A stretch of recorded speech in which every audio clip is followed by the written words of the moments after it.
हम सभी ने कभी ना कभी ये महसूस किया है कि हम किसी सोशल गैदरिंग में होते हैं जहां लोग उन कहानियों के बारे में बात कर रहे होते हैं जो किसी के साथ घटित हुई होती हैं, लेकिन उस वक्त आप खुद को ये सोचने से रोक नहीं पाते, क्या ये वाकई में सच है? उदाहरण के तौर पर, क्या सच में किसी के बाथरूम में सांप तैर कर आ सकता है? या फिर सुपर ग्लू वाकई में इतना अच्छा है कि इसकी मदद से छत पर फर्नीचर चिपकाया जा सकता है? या फिर ये बात कि कभी दलाई लामा CIA के लिए काम करते थे? लेकिन अब हम जिन बातों के बारे में बताने जा रहे हैं, या फिर उन सभी मिथ्स के बारे में जिन्हें आप गलत समझते थे, वो वास्तव में सच हैं। तो आइए जुड़ जाइए मेरे साथ इन कहानियों के तथ्य को जानने के लिए जिन्हें आप अभी तक झूठ ही समझते हैं। उल्टा चिपकाना। आज से कुछ दशक पहले लगभग 1970 से यह अफवाह चली आ रही है कि कुछ रॉक बैंड्स को मजाक करना बेहद पसंद था, लेकिन अफवाह यहाँ तक थी कि इनमें से कुछ रॉक स्टार्स ने तो सुपर ग्लू का इस्तेमाल करके फर्नीचर को होटल रूम की छत पर चिपका दिया था और इसके बाद उन्होंने उस कमरे को होटल के स्टाफ के लिए सरप्राइज के तौर पर छोड़ दिया। और मुझे पूरा यकीन है कि उसे देखकर शॉक जरूर हुए होंगे। हालांकि ये बैंड कौन था, इसके बारे में तो कोई जानकारी नहीं है। शायद ये जानकारी समय के कारण खो गई होगी, या फिर कानून के मुकदमों के कारण ये जगह वाकई में सवालों के घेरे में है। लेकिन क्या ऐसा सच में हो सकता है? तो शुरुआत में करना चाहूंगा गोरिल्ला ब्रांड के ग्लू के साथ। उन्होंने अपनी मजबूती का प्रदर्शन 2008 में किया था। वे एक भारी भरकम ट्रक को उठाने में सक्षम थे जो कि 8000 पाउंड वजन से लदी हुई थी, जिसके लिए उन्होंने सिर्फ 2 स्टील प्लेट का इस्तेमाल किया था और उसे गोरिल्ला ग्लू की मदद से एक क्रेन से चिपकाया था। हालांकि इस बात पर सबसे बड़े मिथबस्टर्स ने 2012 में कई सवाल उठाए थे। उन्होंने अपने एक्सपेरिमेंट की सीरीज से इस बात का पता लगाया था कि इस ग्लू के सिर्फ एक ही बूंद से 2891 न्यूटन बल या 650 LBS वजन बिना किसी सपोर्ट के उठाया जा सकता है और सिर्फ 7 बूंद की मदद से एक 4000 पाउंड वाली स्टेशन वैगन को भी उठाया जा सकता है। सच में ये काफी इंप्रेसिव था और ये सब कुछ इस तरह सुपर स्ट्रेंथ एडहेसिव की यूनिक केमिकल प्रॉपर्टीज की वजह से हुआ। यहाँ मॉइस्चर की वजह से सतह पर केमिकल रिएक्शंस होते हैं जो जल्दी ही सतह और ग्लू के बीच में मॉलिक्यूलर बॉन्ड्स बना लेते हैं और उनका ये बॉन्ड इस ग्लू के क्रैक्स में घुसने के साथ और भी ज्यादा मजबूत होता जाता है। यही बात इस ग्लू को मजबूती देती है और इसी नॉलेज के साथ उन्होंने कुछ एक्सपेरिमेंट्स किए और इस सुपर ग्लू मिथ को टेस्ट करने के लिए मिथबस्टर्स ने एक होटल के कमरे में होटल की कई चीजों पर ग्लू लगाया और उसे कमरे की छत पर चिपकाया और ग्लू को सूखने दिया और परिणाम के रूप में उन्हें सफलता ही मिल गई। और हाँ, अगर आप अपने घर को उल्टा पुल्टा करने के बारे में सोच रहे हैं तो आपको सुनिश्चित कर लेना चाहिए कि आपके घर की छत इतनी मजबूत हो कि ये फर्नीचर का भार सह सके, वरना आपको जिस चीज का सामना करना पड़ेगा उसे शायद ही सुपर ग्लू से फिक्स किया जा सके। तो भाई ये मिथ तो सच साबित हुआ। तो अब हम आपके सामने एक और ऐसा ही सच शेयर करने जा रहे हैं और वो ये है कि अगर आप हमारे चैनल को लाइक और सब्सक्राइब करते हैं तो आपको बढ़िया एंटरटेनमेंट हमेशा ही मिलता रहेगा, क्योंकि हम यहाँ पर रोज ही अमेजिंग कंटेंट पोस्ट करते हैं जिससे आप अपने ब्रेन को हमेशा ही एंटरटेन रख सकते हैं। तो चलिए वापस चलते हैं कुछ ऐसे मिथ को समझने के लिए जो सच में हकीकत है। दलाई लामा का CIA से जुड़ा रहस्य। अगर किसी ने आपसे कहा कि दलाई लामा CIA के लिए काम करते थे तो आपको लगेगा कि वो आदमी कुछ भी बकवास कर रहा है। भले ये बात सुनने में आपको अजीब लगे, लेकिन ये पूरी तरह से सच है। भले ये बात कल्पना करने के लिए मजेदार लगे, लेकिन ग्लियो बुद्धिज्म के लीडर सनग्लास और ईयरपीस लगाकर CIA ऑपरेशंस नहीं करते थे, लेकिन वास्तविकता थोड़ी अलग थी। लेकिन इतिहास के कई अजीब हाल के क्षणों की तरह यह किस्सा कोल्ड वॉर के समय का है, जब अमेरिका कम्युनिज्म के प्रसार को कम करने के लिए कोशिश कर रहा था और इसके हिस्से के रूप में 50 के दशक और 70 के दशक के बीच में दलाई लामा को CIA की तरफ से हर साल $1,80,000 दिए जा रहे थे। इन पैसों का इस्तेमाल एंटी चाइनीज सेंटिमेंट को रोकने के खिलाफ किया जा रहा था। जब तिब्बत पर चाइना द्वारा 1950 में कब्जा किया जा रहा था तो दलाई लामा ने इन सभी पैसों का इस्तेमाल प्रो तिब्बत एक्टिविटीज को सपोर्ट करने के लिए किया था, जैसे कि टिबेटन इंडिपेंडेंस के लिए। CIA के इस प्रोग्राम ने कोल्ड वॉर के वक्त सफलता भी हासिल की, खास करके USA के लिए, क्योंकि वे चाइनीज मिलिट्री इंटेलिजेंस को हासिल कर पाए थे, वो भी टिबेटन इंडिपेंडेंस फाइटर्स की मदद से। तो ये बात तो पक्की है कि दलाई लामा डायरेक्टली मारामारी या फिर जासूसी में शामिल नहीं थे। हालांकि इस पर एक अच्छी मूवी बनाई जा सकती है, लेकिन इससे ये फैक्ट बदल नहीं जाता कि कुछ समय के लिए दलाई लामा को CIA द्वारा काम करने के लिए पैसे दिए जा रहे थे। और इस बात को जितना आप समझते हैं ना, ये उससे भी ज्यादा अजीब है। डक्ट टेप का कमाल। अगर आप उन लोगों को जानते हैं जिन्हें सभी काम खुद से करना पसंद है तो आपने उनसे डक्ट के बारे में कुछ दावे तो जरूर सुने होंगे। कुछ दावे जैसे कि इतने मजबूत और वाटरप्रूफ हैं कि इनसे नाव भी बनाई जा सकती है या फिर आप इससे एक ब्रिज भी बना सकते हैं। लेकिन सुनने में ये अजीब क्यों ना लगे, ये सभी दावे बिल्कुल सच हैं। और हाँ, ये तो बस कुछ ही पॉइंट्स हैं जो मैं आपको डक्ट टेप के बारे में बता रहा हूँ। हकीकत में इनके साथ बहुत कुछ किया जा सकता है। और अगर इनकी शुरुआत से बात करें तो कुछ लोगों ने इन टेप से वाटरप्रूफ कपड़े भी बनाए हैं। बस इसके लिए वे डक्ट टेप की शीट्स बनाते हैं ताकि वे डक्ट टेप से फैब्रिक बना सकें, जिसे बाद में इन्हें शेप और साइज के हिसाब से काटा जा सके। बस फिर क्या है, इन सब चीज़ों को एक साथ चिपकाना है और तैयार है आपका अजीब दिखने वाला वाटरप्रूफ आउटफिट। और हाँ, आप इसके लिए रंगीन टेप का भी इस्तेमाल कर सकते हैं अगर आप सच में एक फैशन आइकॉन बनना चाहते हैं। और हाँ, आप इससे बैटमैन का मास्क भी बना सकते हैं। अगर आपको गफांसी ड्रेस के लिए कॉस्ट्यूम चाहिए, अगर आपको लगता है कि वाटरप्रूफ कपड़े फ्लड सीजन से निपटने के लिए काफ़ी नहीं है, तो डक्ट टेप से जुड़ा एक और ऐसा मिथ है जो सच में काम करता है। अगर हम इन्हें कुछ ट्रैश बैग, पीवीपी पाइप और वुडन सीट के साथ कंबाइन करें तो इन सभी चीज़ों की मदद से एक परफेक्टली काम करने वाली नाव बनाना पॉसिबल है। जब हम इन गार्बेज बैग्स की बेस लेयर के साथ टाइटली सील करते हैं और पीवीसी पाइपिंग के साथ टाइटली सिक्योर करते हैं तो पता चलता है कि डक्ट टेप वाटरप्रूफ भी है और उससे भी ज़्यादा उनकी ये नाव तैरती है। लेकिन कपड़े और नाव तो बस शुरुआत है। इसके कॉटन कोर और प्लास्टिक कोटिंग की वजह से इसे स्ट्रक्चरल स्ट्रेंथ और इलास्टिसिटी भी मिलती है और साथ ही में ये इसको मजबूती भी देता है। सच कहूँ तो डक्ट टेप तो इंसान के वजन को भी झेल सकता है और इस बात को आप साबित भी कर सकते हैं। बस कुछ वुडन पोल्स का इस्तेमाल करके हम एक झूला भी बना सकते हैं। लेकिन डक्ट टेप की मजबूती को सबसे ज़्यादा अगर किसी ने टेस्ट किया है तो वो है एक डक्ट टेप ब्रिज। आप सोच रहे होंगे कि ऐसा कैसे हो सकता है, लेकिन इस मिथ को भी सच साबित किया था मिथबस्टर्स ने। उन्होंने इस प्रोजेक्ट की शुरुआत डक्ट टेप रोप ब्रिज बनाने से की, जिसमें उन्होंने सपोर्ट और हैंडल्स भी बनाए और ये सभी चीजें डक्ट टेप से बनाई हुई थी। इन्हें इलास्टिक रोप का रूप दिया गया, वो भी 104 फीट चौड़े और 50 फीट गहरे शिपयार्ड के गैप में बनाया था और उनका ये प्रोजेक्ट सक्सेसफुल भी हुआ। इस टीम ने कैलकुलेशन किए कि इस ब्रिज पर एक इंसान के वजन को झेलने के लिए कितने टेप की जरूरत पड़ेगी, जिसके बाद उन्होंने इन सभी स्ट्रिप्स के 10 मोटे लेयर्स बनाए जिससे चलने के लिए रास्ता बनाया जा सके। जिसके बाद इन सभी को कई लेयर्स की मदद से एडिशनल सपोर्ट दिया गया। इस पुल को ज्यादा हिलने डुलने से रोकने के लिए इसमें सपोर्टिंग स्ट्रैंड्स भी लगाए गए थे। इस पुल में बस एक ही जगह पर डक्ट टेप का इस्तेमाल नहीं किया गया था और वो थे मेटल पोल्स जो जमीन से दोनों तरफ जुड़े हुए थे। इस ब्रिज को बनाने के लिए कुल 200 टेप के रोल्स का इस्तेमाल हुआ था और इन सभी की लंबाई लगभग 180 फीट जितनी होती है। और इस पुल की मजबूती को साबित करने के लिए मिथबस्टर के बंदे जेमी हाइमैन और एडम सेविज ने खुद इस पुल को क्रॉस किया। हालांकि दूसरी क्रॉसिंग में ये पुल थोड़ा ढीला पड़ गया और हिलने डुलने लगा, लेकिन फिर भी ये कोई छोटी सफलता नहीं थी। सच में ये डक्ट टेप तो बड़ी कमाल की चीज़ है भाई। जैसा कि जेमी हाइमैन ने खुद कहा था कि डक्ट टेप किसी भी चीज़ के लिए परफेक्ट सॉल्यूशन नहीं है, लेकिन थोड़ी सी क्रिएटिविटी के साथ और थोड़ी सी अकल के साथ हम इससे लगभग सभी चीज़ों का सॉल्यूशन निकाल सकते हैं। गाना गाकर कांच तोड़ना। आपने इस बात को मूवीज में देखा होगा या फिर कभी ना कभी इसके बारे में सुना तो होगा ही कि लोग अपनी आवाज की मदद से कांच तोड़ देते हैं और आपको लग रहा होगा कि ये अफवाह है, लेकिन ये अफवाह नहीं, बिल्कुल सच है। जिसके लिए हम धन्यवाद करेंगे आवाज के पीछे काम करने वाले फिजिक्स का। ऐसा इसलिए है क्योंकि जब किसी चीज से आवाज बाहर आती है तो उसके मॉलिक्यूल्स वाइब्रेट होते हैं और जिस रेगुलरिटी के साथ ये वाइब्रेशन एमिट होते हैं उसे साउंड की फ्रीक्वेंसी के रूप में जाना जाता है। और सभी मैटर में कुछ ना कुछ इनहेरेंट प्रॉपर्टीज होती है जिसे रेजोनेंट फ्रीक्वेंसी के नाम से जाना जाता है। और इस फ्रीक्वेंसी पर मटेरियल साउंड वेव को फिजिकल मूवमेंट में तब्दील करता है। वाइन ग्लास जैसे कांच के लिए रेजोनेंट फ्रीक्वेंसी वो होती है जो हम ग्लास के टकराने पर सुनते हैं और उसे बजने देते हैं। जब किसी भी ऑब्जेक्ट पर एक स्पेसिफिक रेजोनेंट फ्रीक्वेंसी काफी ऊंचे वॉल्यूम पर डाली जाती है तो वो वाइब्रेट करना शुरू कर देता है। इनफैक्ट अगर सोर्स से आ रही आवाज काफी ताकत के साथ फ्रीक्वेंसी डिलीवर करे, जैसे कि जोर से गाने की आवाज, अगर ऐसा हुआ तो इससे जो वाइब्रेशन होगा वो ग्लास को तोड़ने के लिए काफी होगा, वो भी शानदार ढंग से। चीज से बने तोप के गोले।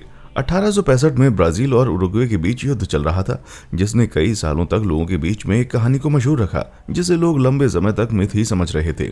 समुद्र पर हो रहे इस युद्ध में उरुग्वे के एक जहाज में तोप के गोले खत्म हो गए, जिसके कारण उन्हें लड़ाई को चालू रखने के लिए दूसरे विकल्प चुनने पड़े।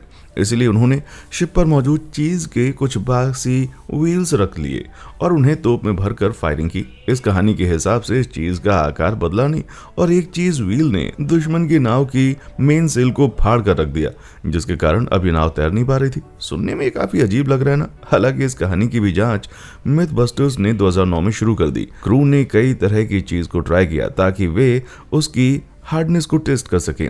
तब उन्हें पता चला कि एडम और गोडा जैसी चीजेस को अगर तोप से फायर किया जाए तो वे अपनी स्ट्रक्चरल इंटीग्रिटी खो देते हैं। हालांकि स्पेनिश गारोचा जैसी सख्त चीज न सिर्फ अपने आकार को बनाए रखती है, लेकिन वे किसी नाव की पतवार को भी फाड़ने में सक्षम है। और इसी के साथ ये मिथ भी सच साबित हुआ।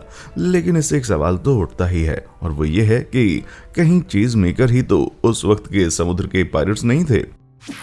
टॉयलेट के घुसपैठिए। आपने कभी ना कभी किसी से ये कहानी तो जरूर सुनी होगी, और वो कहानी ये है कि उनके टॉयलेट बाउल में उन्हें जानवर मिले हैं, फिर चाहे वो सांप, चूहा या फिर कुछ और हो। और हाँ, ऐसी कहानियां हमें अक्सर ही सुनने को मिलती हैं, लेकिन अफसोस की ये कहानियां सच हैं। उदाहरण के तौर पर सांप आमतौर पर लोगों के बाथरूम में देखे जाते हैं। वे आमतौर पर सीवर के माध्यम से लोगों के घरों में पाइप में घुस जाते हैं ताकि उन्हें थोड़ी गर्मी मिल सके।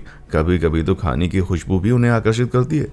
ये देखते हुए कि मैनहोल और अंडरग्राउंड सीवेज में कोई खास दूरी नहीं है, इसलिए इन सांपों के लिए इस पानी के नीचे ट्रैवल करना कोई मुश्किल काम नहीं है। और सांपों की फ्लेक्सिबल बॉडी के कारण उनके लिए टॉयलेट के शार्प टर्न में से निकल जाना बिल्कुल भी इम्पॉसिबल नहीं है, खास करके छोटे सांपों के लिए। और चूहे भी कुछ इसी तरह से फ्लेक्सिबल होते हैं, और ऐसा वे अपनी लचीली पसलियों के कारण कर पाते हैं। और इन्हीं लचीले रिबकेज के कारण वे अपनी बॉडी को कंप्रेस करने में सक्षम होते हैं और टॉयलेट के किसी भी तरह के शार्प मोड को पार कर सकते हैं। और हाँ, वे पानी के अंदर 3 मिनट तक अपनी सांस भी रोक सकते हैं। यही नहीं, वे 3 दिनों तक पानी में लगातार चल भी सकते हैं। इसीलिए आपकी टॉयलेट में आना उनके लिए कोई बड़ी बात नहीं है। और पानी में रहने वाले मेढकों के लिए लोगों के टॉयलेट में पहुंचना और भी आसान है। उन्हें बस इसके लिए एक मौका मिलना चाहिए। कभी कभी तो वे खतरनाक क्वांटिटी में मौजूद हो सकते हैं। बाथरूम उनके लिए सबसे अच्छी जगह है, क्योंकि यहाँ पर उन्हें ह्यूमिड क्लाइमेट के साथ साथ उनके शिकार भी मिल जाते हैं। लेकिन एक क्रिएचर हमेशा बाथरूम से आए ऐसा जरूरी नहीं है, क्योंकि ऊंची ऊंची जगह पर मौजूद इस तरह की घुसपैठी, जैसे कि इस कॉर्नस्नेक की, न्यूयॉर्क सिटी अपार्टमेंट के 19वीं मंजिल पर आने का कारण कुछ और ही था। हालांकि थियोरेटिकली ऐसा पॉसिबल है कि सांप प्लम्बिंग लाइन से 19वीं मंजिल तक चढ़ा हो, लेकिन इस बात की उम्मीद कम ही है, क्योंकि इस तरह के कॉर्नस्नेक फ्लोरिडा और साउथ ईस्टर्न यूएस स्टेट्स में ही देखे जाते हैं, ना कि ब्रोंक्स में जहां इसे पाया गया था। इसलिए ऐसा हो सकता है कि ये कहीं से भागा होगा। ऐसा कहा जाता है कि सांप उस अपार्टमेंट में किसी के घर से भाग निकला होगा और उस बिल्डिंग के इंटरकनेक्टेड पाइपिंग से वहां पर आ पहुंचा होगा। लेकिन इन बातों के साथ मैं आपको बता दूं कि आपके लिए टॉयलेट जाना आसान नहीं होगा। इसीलिए अगली बार जब आप कभी भी टॉयलेट जाते हैं तो इस बात को सुनिश्चित कर लें कि कहीं आपके सिंहासन पर कोई और तो विराजमान नहीं है। पानी पर बाइक चलाना। भाई, मैं उस झील के ऊपर अपनी बाइक चला सकता हूँ। ये एक ऐसी लाइन है जो आप किसी पियक्कड़ के मुंह से सुनने की एक्सपेक्टेशंस रखेंगे, जिसके पास इस बात को साबित करने के लिए कोई भी सबूत नहीं होगा। सुनने में आपको अजीब क्यों ना लगे, लेकिन सोसाइटी में पानी के ऊपर बाइक चलाने का जो मिथ है वो गलत नहीं है, बल्कि ऐसा किया जा सकता है। और इस बात को 2013 में साबित किया है मिथबस्टर्स के जेमी हाइमेन ने। इसके लिए आपको बहुत ज्यादा रफ्तार और ताकत की जरूरत होती है। जेमी ने अपनी बाइक की रफ्तार को 80 मील प्रति घंटे का कर लिया और उसे सीधा झील के ऊपर ले गए, और डूबने से पहले उन्होंने 300 फीट तक की दूरी को तय किया। तो भला ऐसा कैसे हो सकता है? तो भाई, इसके लिए हमें चाहिए वेट, स्पीड और एक स्मूथ एंट्री। ऐसा करने के लिए जमीन से पानी तक का ट्रांजिशन काफी स्मूथ होना चाहिए, बिना किसी झटके के, ताकि आपकी रफ्तार कम ना हो। और जैसे ही बाइक पानी के ऊपर आती है, फिजिक्स अपना काम शुरू कर देता है। डर्ट बाइक टायर्स के टायर जिस तरह से मिट्टी के ऊपर अच्छे से काम करते हैं, उसी तरह से ये पानी के ऊपर भी अच्छे से काम करते हैं। इनके टायर इतने फास्ट चलते हैं कि पानी खुद ब खुद सेमी सॉलिड मटेरियल की तरह काम करना शुरू कर देता है। मोटर बाइक को काफी ड्राइविंग पावर दिया जाए, जिसके कारण बाइक अपने आप को सतह पर पुश करने में सक्षम होती है। अगर एक हल्की मोटर बाइक को काफी ड्राइविंग पावर दिया जाए, बिल्कुल वैसा ही जैसे जिमी ने इस्तेमाल की थी, तो पानी के फ्रिक्शन और ग्रेविटी को थोड़ी देर के लिए मात दी जा सकती है। लेकिन पानी का रेजिस्टेंस बाइक की रफ्तार को कम कर देता है और फाइनली बाइक डूब जाती है। हालांकि पानी पर लगातार बाइक चलाना पॉसिबल नहीं है, फिर भी मिथबस्टर्स ने प्रूव किया कि थोड़ी देर के लिए आप ऐसा जरूर कर सकते हैं। हालांकि ऐसा आपको करना नहीं चाहिए। हाइब्रिड जानवर। हाइब्रिड एनिमल्स का नाम सुनकर आपको ऐसा लग रहा होगा ना कि ये किसी वैज्ञानिकों की साजिश का कोई हिस्सा है, लेकिन ये ऐसा मिथ नहीं है। 2019 में चाइनीज साइंटिस्ट ने सफलतापूर्वक सिनेमोलगस बंदरों के सेल्स को सुअर के भ्रूण में इंजेक्ट करके मंकी पिग हाइब्रिड्स की ब्रीडिंग की थी। भ्रूण के बहुत से नमूनों में से ऐसा देखा गया कि कुछ नमूनों में मंकी के सेल्स अच्छे से विकसित हुए थे और ऐसा उनके शरीर के फॉर्मेशन में भी साफ नजर आ रहा था। अगर हिसाब किताब की बात करें तो ऐसा 1000 में से एक या 10,000 में से एक सुअरों की कोशिकाओं में देखा गया। दिखने में ये आंकड़े भले ही छोटे लगे, लेकिन ऑफिशियली इन्हें पिग मंकी हाइब्रिड का नाम मिला।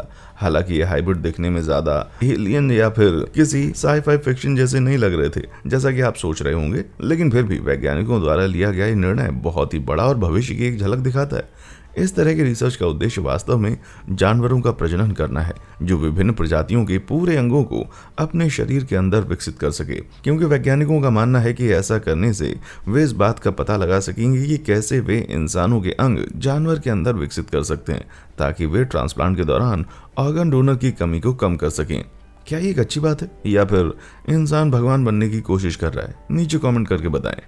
लेकिन काफी समय से हमारे बीच नॉन जेनेटिकली मॉडिफाइड हाइब्रिड्स भी हैं, जैसे कि लाइगर्स और टाइगर्स और विशालकाय फेलियंस भी, जो कि लायंस को टाइगर्स के साथ ब्रीड करने की वजह से हमारे बीच हैं। लाइगर्स की ब्रीडिंग का चलन लगभग 18वीं सदी से किया जा रहा है और ये आमतौर पर अपने पेरेंट स्पीशीज से आकार में बड़े होते हैं, लगभग 11.8 फीट जितने।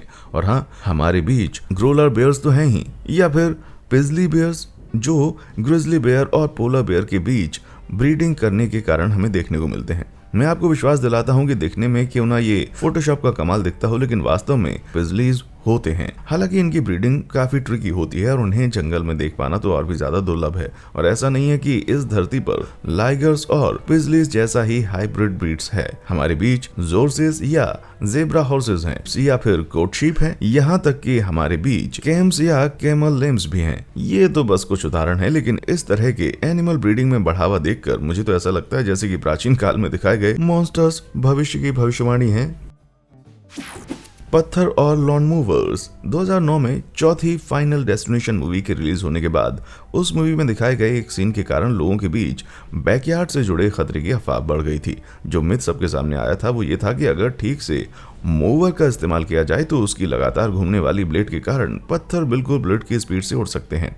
सुनने में अजीब लगे, लेकिन जब मिथबस्टर्स ने इस थ्योरी को 2015 में टेस्ट अप किया तो रिजल्ट सच में कमाल के थे। टीम ने लॉन मूवर से फेंके जाने वाले पत्थरों की गति को मापा। जो रफ्तार उन्होंने मापी वो थी 400 फीट प्रति सेकंड। हालांकि ये रफ्तार एक 0.357 पिस्टल के बराबर तो नहीं थी, जो कि 1000 से 1400 फीट प्रति सेकंड की होती है, लेकिन इसका मतलब ये नहीं है कि इसकी रफ्तार से हमें खतरा नहीं है, क्योंकि मूवर द्वारा फेंके गए पत्थर बुलेट की तुलना में काफी बड़े और भारी भी हो सकते हैं और उनसे हुआ नुकसान कम रफ्तार पर भी बहुत ज्यादा हो सकता है। और इस सब का कारण है फिजिक्स का एक क्लासिक लिटिल फार्मूला, जो कहता है कि force equal to mass multiplied by acceleration. इस बेसिक प्रिंसिपल का इस्तेमाल करके मिथबस्टर्स ने अनुमान लगाया कि भले ही स्पीड कम क्यों ना हो, लेकिन मूवर द्वारा फेंके गए कुछ भारी पत्थर वास्तव में एक तेज बुलेट से ज्यादा डिलीवर करते हैं। तो अगली बार जब कोई मूविंग का काम कर रहा हो तो इस बात का ध्यान रखें कि आप किस ओर जा रहे हैं। गाली देना काम आता है। अगर कभी आपका पैर लेगो पर पड़ा हो और आपने चिल्लाते हुए कुछ ना कुछ अपशब्द तो जरूर कहे होंगे, जो आप कभी भी अपने बड़े बुजुर्गों के सामने नहीं कहेंगे। इनफैक्ट कई लोगों का कहना है कि अपशब्द बोलने से उन्हें दर्द में राहत मिलती है, लेकिन क्या इस बात में किसी भी तरह की सच्चाई है? लेकिन शोध से ये पता चलता है कि अपशब्द इंसानों के लिए इफेक्टिव नेचुरल पेन किलर्स का काम करते हैं। 2019 में कील यूनिवर्सिटी ने यह बात पता लगाने की कोशिश की कि अपशब्द कहना दर्द को कैसे कम कर सकता है। इसके लिए उन्होंने पार्टिसिपेंट्स को लंबे समय तक अपने हाथों को बर्फ भरे ठंडे पानी में रखने के लिए कहा। आधे पार्टिसिपेंट्स को उनके हाथ डुबाते वक्त गालियां बोलने की सलाह दी गई, वहीं बाकियों को कोई भी सामान्य शब्द कहने को कहा गया। जिन लोगों ने गालियां बोली वे सामान्य शब्द कहने वाले लोगों की तुलना में लंबे समय तक अपने हाथ पानी में डुबाए रख पाए। हालांकि इस तरह के कई एक्सपेरिमेंट्स किए गए हैं जो इस बात को साबित करते हैं कि अपशब्द कहने से दर्द कम होता है। हालांकि इसके पीछे का कारण आज भी एक बहुत बड़ा रहस्य है। कुछ एक्सपर्ट्स का कहना है कि अगर हम इस तरह का कुछ करते हैं तो हमारे अंदर झगड़े की भावना उत्पन्न होती है। इससे हमारे शरीर में एड्रेनालाइन की मात्रा बढ़ती है और शायद यही हमारे दर्द के एहसास को कम करता है। हालांकि ये रिसर्च बिल्कुल सटीक है ऐसा तो हम नहीं कह सकते, लेकिन एक बात पक्की है, अगली बार अगर आपके पैर पर कुछ लग जाता है तो आपके पास आराम पाने का एक रास्ता अवेलेबल है। हालांकि ये तकनीक टीचर्स, कस्टमर सर्विस असिस्टेंट या फिर पादरी के लिए लागू नहीं होती। पुरुषों द्वारा स्तनपान। अगर आपको लगता है कि अब तक हम जितने भी मिथ के बारे में बात कर रहे थे वो अजीब हैं, तो समझ लीजिए ये सब कुछ भी नहीं है भैया। कई सालों से हमारी सोसाइटी में ये अफवाह है कि कुछ हिस्सों में महिलाओं की तरह पुरुषों द्वारा स्तनपान कराना भी पॉसिबल है, और आश्चर्य की बात तो यह है कि ऐसा कभी कभी सच में होता है। इनफैक्ट विट्स मिल्क नाम का एक फिनोमिनन है जहां नवजात बच्चे, चाहे वो मेल हो या फीमेल, अपने जन्म के बाद कुछ हफ्तों के लिए स्वचालित रूप से स्तनपान करते हैं, और ऐसा प्रोलैक्टिन नाम के हार्मोन की वजह से होता है, जिसके कारण नई माताओं के स्तन में दूध उत्पन्न होता है और कभी कभी ये प्लेसेंटा से बच्चे के शरीर में भी पहुंच जाता है। भले ही अजीब क्यों ना लगे, लेकिन इसके बारे में चिंता करने की जरूरत नहीं है, क्योंकि कुछ हफ्तों बाद ऐसा होना बंद हो जाता है। हालांकि वयस्क पुरुषों का स्तनपान एक अलग ही कहानी है। पुरुषों के ब्रीस्ट टिश्यूज लगभग महिलाओं जैसे ही होते हैं। हालांकि इनमें दूध प्रोड्यूस करने वाले डक्ट्स कम होते हैं, लेकिन फिर भी इनके द्वारा स्तनपान कराना पॉसिबल है। पुरुषों में ये फिनोमिनन तब नजर आता है जब उनके शरीर में टेस्टोस्टेरोन कम होता है। ये एक ऐसा हार्मोन है जो शरीर में बालों और पुरुष निजी अंगों के विकास जैसी चीजों को नियंत्रित करता है, और ऐसा ब्रेन में मौजूद पिट्यूटरी ग्लैंड में प्रॉब्लम होने की वजह से होता है, या फिर उन दवाइयों की वजह से जो पिट्यूटरी ग्लैंड को इफेक्ट करती हैं, जिससे प्रोलैक्टिन हार्मोन ज्यादा मात्रा में प्रोड्यूस होता है। और इसके ही साथ साथ अलग अलग अध्ययनों का कहना है कि अगर पुरुष अपने बच्चों का स्तनपान कराने की कोशिश करें तो ये दूध उत्पन्न करने के लिए काफी है। उदाहरण के तौर पर सेंट्रल अफ्रीका के आका जनजातियों के पुरुषों को अपने बच्चों को स्तनपान कराते हुए देखा गया है, और वो भी पूरी सक्षमता के साथ। हालांकि ये एकमात्र उदाहरण नहीं है, दुनिया भर में ऐसे कई उदाहरण हैं जिन्होंने इस रिसर्च को बढ़ावा दिया है, और इनके कंक्लूजन्स तो और भी ज्यादा अजीब हैं। ऐसा लगता है कि अपने बच्चों के साथ समय व्यतीत करके पुरुषों के रक्त में प्रोलैक्टिन की मात्रा बढ़ जाती है, जिससे टेस्टोस्टेरोन की मात्रा कम हो जाती है। और जैसा कि हमने देखा है, अगर इन दोनों चीजों की मात्रा बिल्कुल परफेक्ट हो तो पुरुषों में ब्रेस्ट मिल्क आराम से देखा जा सकता है। और जैसे जैसे ज्यादा से ज्यादा लोगों को इसके बारे में पता चलेगा तो डैड ऑफ द ईयर के कंपटीशन की कैटेगरी में थोड़ा बदलाव आ सकता है। खतरनाक डीप। सोसाइटी में कुछ ऐसे मिथ भी हैं जो कि आपको कभी कभी सोच में डाल देते हैं कि भाई यहाँ आखिर हुआ क्या था। और ऐसी एक सो कॉल्ड मिथ का कहना है कि आप अपना हाथ पिघले हुए लेड में आराम से डाल सकते हैं और आपके हाथ में किसी भी तरह की जलन नहीं होगी। तो मैं आपको बता दूं कि लेड 621 फ़ारेनहाइट या 327 सेल्सियस पर मेल्ट होती है, इसलिए मैं आपको साफ तौर पर यह कहना चाहता हूं कि ऐसा कुछ भी अपने घर पर ट्राई ना करें। लेकिन सच कहें तो ऐसा करना पॉसिबल है अगर आदमी ऐसा करने से पहले अपने हाथ को पानी में डुबोए, और ऐसा करते वक्त आपका हाथ नहीं चलता है। इसके पीछे का कारण है लेडन फ्रोस्ट इफेक्ट। ऐसा तब होता है जब कोई लिक्विड जल्दी से गर्म होता है और जिस सतह पर वो उबल रहा होता है उस पर गैस एक थर्मल बैरियर बनाता है, और जब कोई अपना गीला हाथ लेड में डिप करता है तो उस पर भी यही प्रिंसिपल लागू होता है। हाथ पर मौजूद पानी की लेयर जल्दी से बॉयल होती है, जिससे गैस का एक टेम्पररी बैरियर बनता है जो लेड की गर्मी को स्किन तक पहुंचने से रोकता है। हाँ, अगर आप अपना हाथ कुछ और सेकंड के लिए वहां रहने देते हैं तो उसमें कोई शक नहीं है कि उस पर आपको जलने के निशान दिखाई देंगे। लेकिन इस बात को देखते हुए कि टेक्निकली पिघले हुए लेड में हाथ डिप करना पॉसिबल है, तो हम इस मिथ को कंफर्म करते हैं। इसका मतलब यह है कि आपको इस मिथ को खुद आजमाने की कोई जरूरत नहीं है। कि आपको कुछ ऐसे मिथ्स के बारे में पता है जिन्हें सच साबित किया गया था, तो नीचे कमेंट सेक्शन में आकर मुझे जरूर बताएं।